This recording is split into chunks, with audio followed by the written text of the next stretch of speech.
We have Ismael Peña-López here, Spanish expert of e-democracy. And I wanted to come up with a few questions about e-democracy. So my first one would be 5 words to e-democracy. I think that e-democracy, have an E in front, is not about making electronic, but about the role of institutions and how they have changed because of digital technologies. So as it happens with education, which is not exactly about providing education through the internet, but the role of the professor, the role of the teacher, the role of the student, the role of the school. I think that e-democracy is more about the role of the parties, of the government, of the voters, more than whether we make this with an E or with the internet or a mobile phone. I think so. Interesting enough, this has been a point that came up in discussion quite often, that actually we should focus more on e-democracy, seeing technology. Okay, what is the future of e-democracy in a nutshell? Sorry, what was again the question? The future of e-democracy. You don't have to answer it from the nutshell perspective. You can elaborate if you like. I think that the future has to pass through mainstreaming democracy. So it has been said several times during the conference, and it surely will be tomorrow, that there's a problem with real people having real problems, and politics or government junkies being the only ones that are interested in it. One of the biggest challenges will be how to mainstream that. How do people make democratic actions even without noticing? So there's always said that you vote with your food when you change a place. So why not voting with your food when you use your mobile phone for buying or for whatever else? I have to remember the word government junkie, so I got one. What is your favorite e-democracy project, if you had to name one of them? I have many of them, and many of them are very well known, so I'll stick to one that is really close to mine, which is the Catalan Parliament. They issued just last year Parliament 2.0, which was actually one thing and became another one, and the other one is why it is for me important. The one thing is that they wanted to put on the internet everything and open all the data and all the sessions. They were uploaded on video and sound, they were transcribed.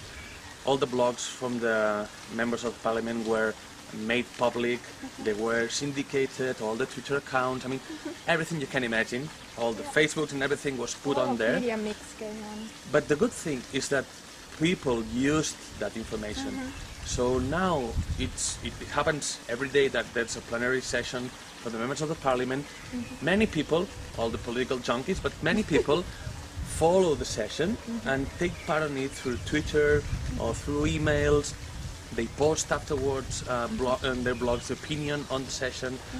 So the session, which was something that you really had to travel to the capital and spend the whole day, in that case in Barcelona, attend the meetings, etc. Now you can do it even from your job space during your coffee break, and you can follow what's happening there. And it's happening. I mean, it's not that it's not happening, it's nice in there. No, it's really happening. There's a lot of response, and I really love that. And I really loved it especially because it was the President of the Parliament himself. I mean, it was not his team or some spin doctor that was advising him. It was really him that was doing that project. Quite an authentic approach there. Yeah. Another question on the future. What are the prospects and risks of e-democracy? Well, from my point of view, which is e-readiness and the digital divide, and so I have to say that the main barrier, of the main challenge we have now is digital access. And it's not only physical access to the internet, it's effective usage, it's understanding what's in there, understanding what your digital persona is and how to build it, all the different aspects of digital capabilities and competences. This is, of course, something that it comes before the E. Once you're into the E, I think it's again, how do we redefine the role of institutions without destroying them? I mean, I think that political parties and governments do have their role, and it's very important. As librarians have their role in being the editors or the selectors or the filters of the knowledge, or schools filter knowledge too, or even the recording industry is a hub and they try to produce music. But all these institutions, and especially the political ones, have to change because some of the roles they have are going to disappear. So, but we have not to get rid of the whole institution, just all the things that are not more necessary. And I think that this is a very important point. My last question, what would be the content of the E-Democracy conference in 2020, if there is one? I think you will. I expect to have these 2 points. I think that I focus in more. One is, did you get rid of the necessary roles of the institutions, and which ones are the new ones? Have they been leveraged? Have they been legitimate by the people in their new usage, etc.? And the other one is this mainstreaming part. I really think that, and everybody thinks I think so, that a democracy is not healthy if people do not participate. But participation is not just voting or being a person that is all the time connected to the open government website. So we really need to find ways that the public arena enters your house, and not that you have to exit your house to enter the public arena. So the role of institutions and how to the public matters enter your daily life.